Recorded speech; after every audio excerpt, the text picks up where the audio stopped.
línea de alta velocidad, es decir, creo que eso ya lo sabe todo el mundo, que el convoy llega, que el convoy como tal llega, que el AVE le vamos a ver en las estaciones algún día, pero que por en medio, como ha comentado el alcalde, entre Los Corrales y Reynosa, bueno, pues es decir, a partir de Reynosa esa línea será una línea adecuada, pero adecuada a la alta velocidad para que pueda pasar, pero en ningún caso que alcance esas velocidades necesarias. A mí no me gustaría pasar por encima el tema ya que se ha introducido, Félix, del puerto, el puerto de Santander. El de Bilbao, evidentemente, hace mucho era un superpuerto y quizá compararnos con Bilbao, bueno, pues quedaba un poco lejos, pero sí que es cierto que Gijón está más ahí y desde hace bastante tiempo ya se va viendo la preferencia del gobierno nacional por Gijón clarísimamente, es decir, no son solo el establecimiento de puertos secos, no son solo que ahora Gijón ya sí es un superpuerto con ese crédito de 200 millones que le otorga a devolver en 25 años el Ministerio de Fomento, que ya es un superpuerto, sino son bueno, decisiones, ese tipo de decisiones, ¿no? Que no se hace nada. Santander pierde, además de forma descarada, pierde tráficos en favor de Gijón, siempre, 100.000 toneladas de carbón a Gijón, coches a Gijón, y Santander se muere como puerto, es un pulmón económico de la región y de la ciudad que se está muriendo.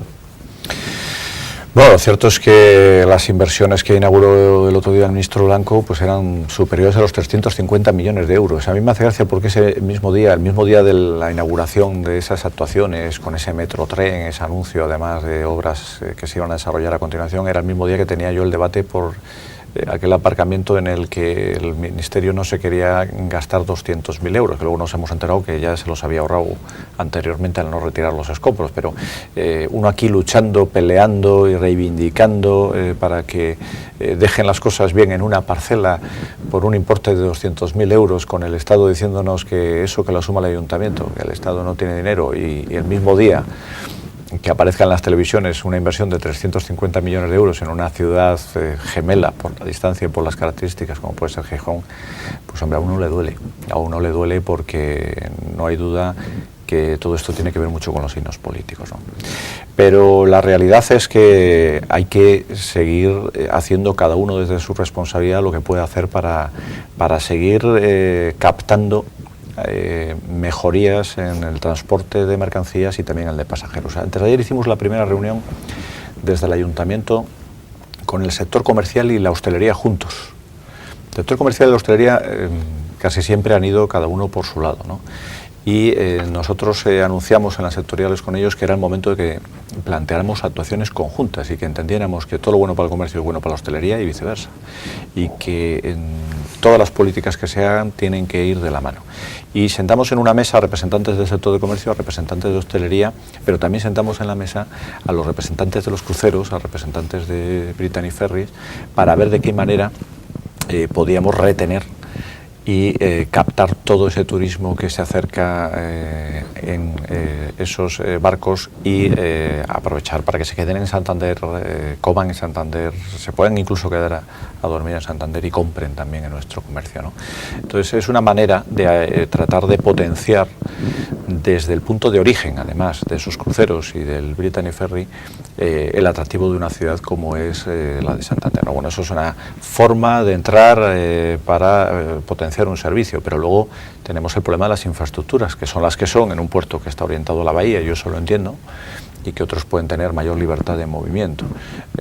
Ahora bien, ya en cuestiones relativas a la gestión del puerto, yo ahí de momento no entro, pero no entro por desconocimiento también, porque no soy, ni tengo la responsabilidad, ni tengo las competencias, ni tengo tampoco el conocimiento para saber cuál es esa la. Pero hay unos datos, es decir, hay datos de las mercancías que se movían, el tráfico de barcos que había y el que hay, es decir, se ha visto un retroceso. Ahora que habla del alcance de cruceros, por ejemplo, paréntesis muy rápido, Santander es la única ciudad del norte que no aumentó durante 2010 el número de cruceros, que Bilbao tiene 50 cruceros, Bilbao, que bueno, pues a ustedes les puede gustar o no gustar Bilbao, pero para mí no tiene parangón en cuanto a belleza con Santander, y Santander tiene 8 cruceros nada más, 8 cruceros son los que vienen a Santander, y no se ha aumentado durante 2010, entonces eso es, por cierto me estoy acordando de un nombre, que ya es pasado, pero un nombre propio que tuvo mucho protagonismo hace unas fechas en el Mundo Cantabria, don Pablo Coto, que si se acuerda Félix Villalba decía que era partidario de que los tráficos se derivasen de mercancía hacia Gijón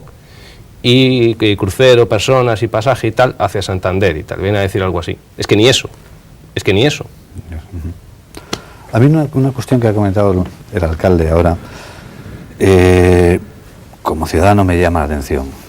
Ha hablado de la prisión provincial, del derribo, esos escombros que de repente han quedado ahí amontonados, que ya solamente para hacer un parking de momento va a reducir las plazas, porque hay que hacer una rampa de no sé qué forma, y que esté pendiente ahí el pago, y que de momento da la sensación de que los santanderinos lo tenemos que asumir solos, es decir, no asumir el Estado, que por lo tanto nos ayudarían al resto de españoles a los santanderinos, como ayudan en otros sitios, y esto se queda así sin más. Yo creo que usted tiene una responsabilidad de exigir que a los santanderinos no paguemos eso solos, porque hay por medio unas cuestiones firmadas. Yo creo que usted tiene también responsabilidad en exigir que una investigación que se ha anunciado para ver cómo ha quedado eso y si se debía haber quedado así o no, se resuelva, se debería haber resuelto ya. ¿Qué va a hacer usted para que... A mí lo de la investigación, francamente, y con todo el respeto del mundo lo digo, me suena a broma. Esto es muy sencillo. Uno acomete el derribo de un solar. Para acometer el derribo, todo el mundo tiene que presentar un proyecto. Y ese proyecto tiene que tener una licencia por parte del ayuntamiento.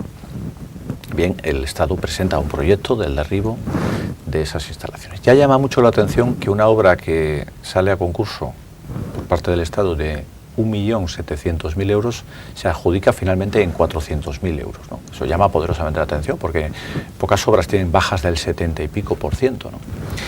Y nosotros damos la licencia correspondiente y comienzan las obras. Por entonces el delegado de gobierno se tiró, no sé si recuerdan, un par de semanas paseando todos los días por Santander y poniendo a caldo al equipo de gobierno, al ayuntamiento y especialmente al alcalde, hasta que aquellas visitas concluyeron en el acto de inauguración del solar de la calle Alta, de la antigua prisión provincial. En aquel acto, en el que también se dedicó básicamente a arremeter contra el equipo de gobierno y del ayuntamiento y decir que ellos habían cumplido al 100% con los vecinos y que ahí estaba ya ese solar. Ese solar es un patatal. Yo utilicé esa expresión, puede parecer un poco, no apropiada, pero desde luego es el estado en el que está y en el que va a estar a medida que pasen las semanas, pasen los meses y aquello se convierta en un foco de suciedad. Y nos extrañó profundamente, y además así nos lo trasladaron los vecinos, el hecho de que allí había unas montañas de 1, 2 y en algún sitio hasta 3 metros de altura en relación a la acera.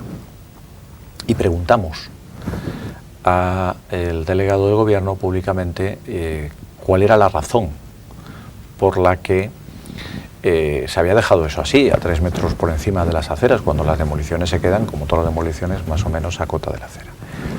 Y a partir de ahí el delegado dejó de ir por las calles a meterse con el equipo de gobierno, dejó de hacer ninguna valoración y ya no contestó a ninguna pregunta. Como sucedía eso, mandamos unas cartas para pedir una aclaración sobre esa situación. Y finalmente, y además yo creo que fueron a preguntas de una periodista del Mundo en un acto público de otra cuestión, el delegado dijo que había trasladado esa cuestión y que se iba a abrir una investigación. Mira, esto es muy sencillo. Uno va a la página 14, no sé exactamente la página que es, a la página 14 del proyecto que ha adjudicado y ve un plano que dice: toda la demolición que se realice deberá quedar al mismo nivel que la acera colindante. Luego, no se ha cumplido el proyecto. La administración, que es la que da por buena una actuación, cuando se acomete una obra no la contrata, la administración no ha querido llevarse de ahí pues cerca de 2.600 camiones. Estamos hablando de 25.000 metros cúbicos, estamos hablando de 250.000 euros. Que teniendo la obligación de levantar, no ha levantado. Alguien, y es evidente que es de la administración, no puede tomar esa decisión un contratista, porque en otro caso la administración le hubiera dicho: oiga, que usted no ha hecho las cosas según yo le he adjudicado. Alguien tomó la decisión, no sé quién, de decir: no, eso no se... quitar solo hasta aquí, que el resto, aunque venga así en el proyecto, aunque nos hayan dado la licencia y por lo tanto el ayuntamiento nos puede exigir que lo bajemos ahí, dejémoslo así, que nadie se va a enterar. Que es muy caro.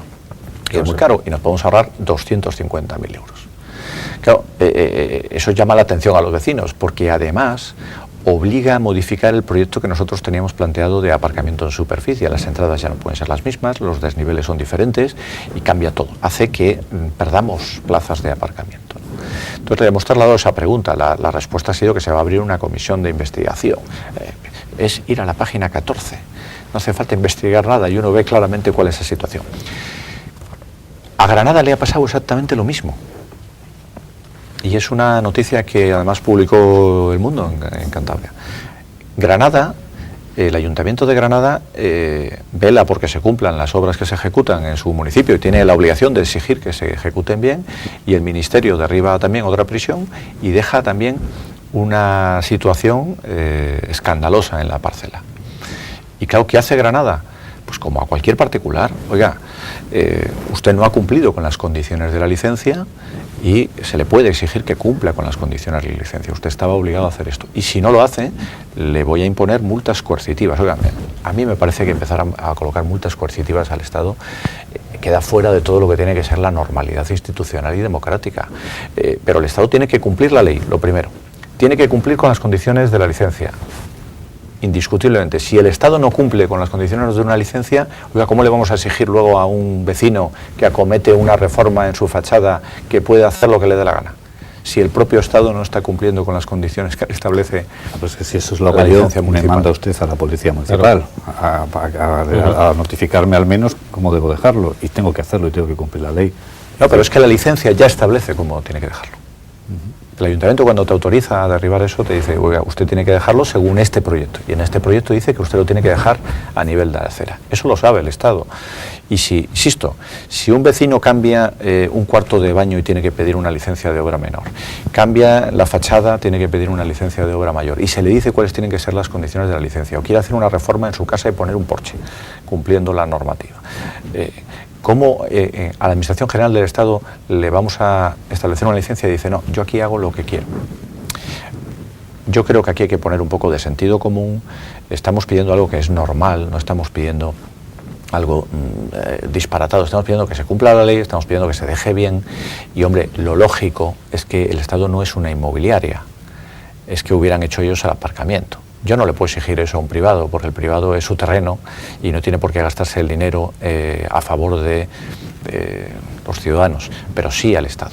El Estado debiera haberse gastado parte de ese 1 millón de euros que se ha ahorrado con la baja, que no sea que lo habrá dedicado en habilitar algo, porque ha dejado un problema a los vecinos. Y ahora el Ayuntamiento, sin recursos, sin una partida correspondiente, tiene que ir al rescate de los vecinos para intentar salvar una situación que no es admisible desde ningún punto de vista. Yo creo que eso responde a lo que no debe ser la normalidad entre las instituciones, y desde luego yo estoy, como le he puesto en el escrito del Gobierno, dispuesto a sentarme mañana para, dentro de un marco de normalidad, llegar a acuerdos en beneficio de todos, no llegar a estas situaciones que no son entendibles por nadie, ¿no? Tengo una duda. A día de hoy, es decir, decida lo que decida esa investigación que ha dicho que se ha abierto con la SEIP y demás, ¿el proyecto se queda ese modificado? Es decir, ¿se queda ese modificado con esas menos plazas? ¿Se va a hacer ese finalmente, aunque se decía que eso no se debió dejar así? Bueno, es una duda razonable. Nosotros hemos hecho en tiempo récord la aprobación del proyecto en la Junta de Gobierno local, o sea, desde que se suscita esa situación, hemos redactado el proyecto, hemos hecho la aprobación del proyecto en la Junta de Gobierno local, hemos hecho una encomienda de gestión a la Sociedad de Vivienda, que también acomete obras de, digamos, desarrollo urbano interior, hemos sacado también o iniciado el procedimiento para el concurso. Y yo calculo que tenemos aproximadamente un mes, ¿no? Entonces, lo que le decimos al Estado, oiga, arregle eso, meta la pala con los camiones, y usted, pues bueno, estamos hablando de 2.500 camiones, estamos hablando de la posibilidad de, bueno, pues en 30 días estamos hablando de 100 camiones, 10 viajes diarios. Yo creo que no habría ningún problema en poder hacerlo ya y quitar un problema, y además dejar un aparcamiento en mejores condiciones, ¿no? Eso es lo que pienso yo, ¿no? Yo creo que eso es lo que debería hacer el Estado, ¿no? Cambiando de tema y volviendo a lo que he dicho antes, dentro el deseo de todos del desarrollo de la ciudad, y que hay varios campos, y uno que ha mencionado es la cultura. La cultura que ha servido en un momento dado para ilusionarnos a todos los santanderinos con un proyecto como el de Santander 2016, aunque luego fracasó. Pero yo soy partidario de los fracasos, porque han supuesto ponerse en marcha, y además, en cualquier caso, hemos tenido una experiencia en la que para mí lo principal que se ha descubierto es que los santanderinos son capaces de participar a nada que se le pongan los medios necesarios y de involucrarse en un proyecto de relanzamiento cultural de la ciudad. esa experiencia. Ahora vamos a tener tenemos una oportunidad, que es el centro cultural de la Fundación Botín, donde va a haber una inversión de 60 millones de euros y además, el otro día al recibir la medalla de oro en el Parlamento, el presidente de Santander, Emilio Botín, se comprometió a poner al menos 5 millones anuales para desarrollar programas. Bueno, no hay ninguna duda que es un hecho excepcional para la ciudad. Ahora, eso tendremos que aprovecharlo. Es decir, la Fundación va a hacer su trabajo, va a poner eso en marcha. ¿Cómo podemos aprovechar eso? ¿Cómo podemos acompañar a ese proyecto para que realmente nos sirva para ese objetivo de desarrollar la ciudad? Primero, yo quiero insistir en que ese proyecto va a suponer una revolución a la situación actual de Santander, que lo va a transformar, que va a centrar todos los ojos de mucha gente, de muchas ciudades, de muchos países que no nos conocen en la ciudad de Santander, y vamos a tener la oportunidad, por fin, de ser un centro en el que uno venga del ferry y no se vaya a Guggenheim, se quede aquí a ver el Centro de Arte y Cultura Botín, y a su vez generar pues un dinamismo cultural como jamás se había vivido en la ciudad de Santander. Va a servir también para transformar todo el frente marítimo, va a ser el revulsivo de ese proceso de transformación hacia una ciudad mucho más moderna. Y todo ello con una inversión única y exclusivamente de la Fundación Botín, de más de 60 millones de euros, que vuelvo a insistir, en una situación económica como la nuestra, que venga alguien a donar 60 millones de euros para un equipamiento cultural internacional, puesto que tiene vocación internacional, no va a ser para España, va a ser, y Botín y la Fundación Botín tienen capacidad más que suficiente para generar relación con infinidad de universidades, países y relaciones culturales con nuestro centro, enorme. ¿Cómo se va a hacer? Pues de dos puntos de vista. Desde el urbanístico, porque el proyecto de Renzo Piano no es un edificio. El proyecto de Renzo Piano incluye la integración del edificio en todo el entorno. Entonces va a ya entrar a arañar los laterales de esa ubicación en la que finalmente esté, y por lo tanto va a empezar a extender ya los brazos de la modernización de todo el frente marítimo en un plazo relativamente escaso de tiempo. Y segundo, la propia Fundación Botín, que es la primera fundación privada de España, es capaz por sí sola de generar una actividad que trascienda el edificio y que impregne a toda la ciudad, poniendo en valor a los agentes culturales de Santander. Lo que nosotros estamos haciendo con la Fundación Botín es iniciando ya ese proceso. La Fundación Santander Creativa, que en un tiempo récord ha conseguido ya dar el salto de aquel proyecto que yo no coincido en que fracasara, sino que finalizara, y el que acaba de comenzar ya con el Foro de la Música el otro día, y que va a tener su primera manifestación en las calles y plazas a partir del día 19 de febrero hasta el 26 de febrero con la Semana de las Letras, 32 actividades en 20 espacios públicos, hasta en el Mercado de la Esperanza va a haber actividades. La Semana de las Letras va a ser la primera de las semanas, de un conjunto de semanas, una cada mes. Habrá una en febrero, otra en marzo, otra en abril, mayo, así sucesivamente, de diferentes disciplinas artísticas. Lo que queremos con esta fundación es dar mucha participación a nuestros agentes culturales, generar nuevos movimientos asociativos dentro del sector cultural y que sirvan para establecer ya un germen que vaya creciendo, y que cuando el Centro Botín se implante con la propia fundación, que está en los dos sitios, porque está en Santander Creativa y va a estar en el centro, los una y sea capaz de integrar en el desarrollo de ese centro a todo el movimiento cultural de Santander. Que no sea el Centro Botín, sino que sea la ciudad de Santander la que eleva su nivel de participación, calidad, dinamismo cultural, aprovechando que nace un hijo de la dimensión y lo bonito que es ese centro de Renzo Piano. ¿Tienes usted miedo a que, es decir, en Santander hemos sido siempre conservadores con la arquitectura? Brevemente, Félix, por favor. Perdón. No. Muy poco atrevidos, ¿no? Un ejemplo es el Hotel Bahía. Se podía haber hecho quizás allí algo que fuera un icono actualmente, y bueno, se optó los santanderinos por algo más conservador y algo más parecido a lo que había. Ahora es una propuesta de un edificio que puede convertirse en ese icono, con un arquitecto de prestigio como Renzo Piano, ¿Pero tiene usted miedo a que surja una respuesta popular o cómo No, lo no, va no, a explicar? primero, porque también está en un lugar muy sensible, que es la Son bahía dos donde cosas se diferentes.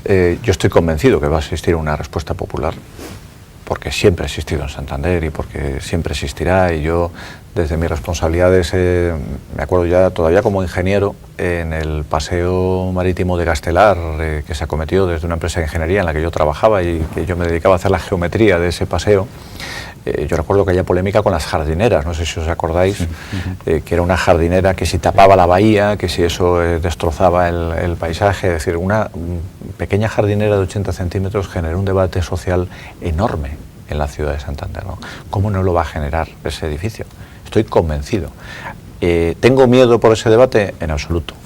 Y creo, sinceramente, que Santander tiene unas señas de identidad que tiene que salvaguardar, por supuesto, y que tiene una riqueza patrimonial, paisajística y un entorno admirable. Pero también estoy convencido que o somos valientes en el sentido de apostar claramente por proyectos innovadores o perdemos competitividad, y que hay que ser ambiciosos en ese sentido. Yo creo que se ha cogido al mejor, porque pocos arquitectos en el mundo hay tan buenos como Renzo Piano.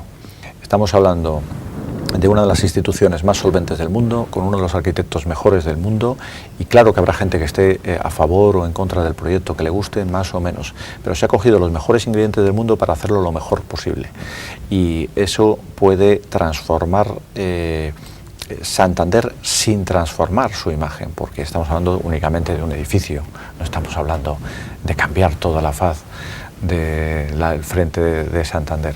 Hay que ser valientes, si no, no nos movemos, si no permanecemos en el inmovilismo y si no nos quedamos atrás, y en la vida pues hay que apostar claramente pues por meter carriles bici donde a veces sabemos que tiene su coste político, por quitar plazas de aparcamiento para generar plazas donde luego sabemos que se va a mejorar la calidad de vida de aquellos que pueden, en primer lugar, protestar, donde entrar en peatonalizaciones como Juan de Herrera, que aparentemente pueden fastidiar al comercio, pero que el comercio luego termina agradeciendo esas actuaciones. Si uno no echa un plus de arrojo, cometiendo errores como a veces se cometen en la vida, pues nos quedaríamos siempre donde estamos, ¿no? Alcalde, muy brevemente para terminar, hace unas semanas dedicábamos un programa a hablar del dispendio que se ha producido en el Senado con el tema de los pinganillos famosos, las lenguas autonómicas.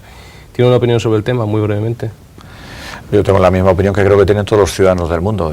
No están las cosas ni para debates absurdos ni para costes innecesarios. Luego hagamos las cosas con normalidad también, y yo creo que aquí tenemos claro cuál es nuestra lengua, cuál tiene que ser la lengua oficial del Senado, y oiga, esas cosas hay que entenderlas así. Y si uno luego se quiere llevar su traductor y quiere asumir un coste porque es una comunidad autónoma que quiere asumir ese coste y decide dentro de su responsabilidad, pues oiga, que lo haga. Mire, yo voy a Estrasburgo a las reuniones que tengo del Congreso de Poderes Locales y Regionales, y por decirle una cosa, ahí no tenemos, Rusia lleva su traductor, Grecia lleva su traductor, no sé qué, y España no lleva su traductor, y llevo ya defendiendo una ponencia durante 6-7 reuniones, y las he tenido que hacer todas en inglés porque no hay traductor. Es decir, ahí se habla en el idioma que se habla, y luego cada uno lleva su traductor o no en función de si quiere llevarlo o no se quiere llevarlo, pero es el lenguaje oficial, ¿no? Pues aquí tiene que pasar lo mismo. Aquí hay una lengua que es la lengua castellana, y es la que tiene que